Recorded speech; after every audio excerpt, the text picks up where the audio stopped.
ঈদ মুবারক, ঈদ মুবারক, ঈদ মুবারক, সবাইকে জানাচ্ছি ঈদ মুবারক। আজকে আমি ঈদের দিন বিকাল বেলায় ড্রোন নিয়ে চলে গিয়েছিলাম খুরশিদমহল গফরগাঁও ব্রিজে। তো গত বছর এই ব্রিজে হাজার হাজার লোক আসা যাওয়া করছিল বা ছিল, কিন্তু আজকের পরিবেশটা দেখে বোঝা গেল যে এইবারে মানুষ কম, আর যাতায়াত চলছে। মানুষ কম না, প্রচুর মানুষ, কিন্তু মানুষ 10 মিনিট 5 মিনিট বসে চলে যেতেছে। কিন্তু আগের বারে যেরকম ছিল এরকম না, কিন্তু এবারে যানজট বেশি, গাড়ি বেশি, মানুষ কম। তো প্রিয় দর্শক, আমি চেষ্টা করলাম যে ভিডিওটা আবার কালকে করার জন্য।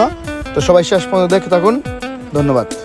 যারা ঈদে গফরগাঁও ব্রিজ দেখতে চেয়েছিলেন, আর অনেকে বলেন এটা হোসেনপুর ব্রিজ, যারা এই কথা বলেন আসলে সেটা ভুল। এটা গফরগাঁও পাগলা থানার খুরশিদমহল গ্রামের ব্রিজ। তো আজকের ভিডিওটা কেমন লাগলো? যদি এই এলাকা থেকে দেখে থাকেন, এই ভিডিওটা যেই সময় করছিলাম, যদি আপনারা থেকে থাকেন অবশ্যই কমেন্ট করবেন। ভালো থাকবেন, আল্লাহ হাফেজ।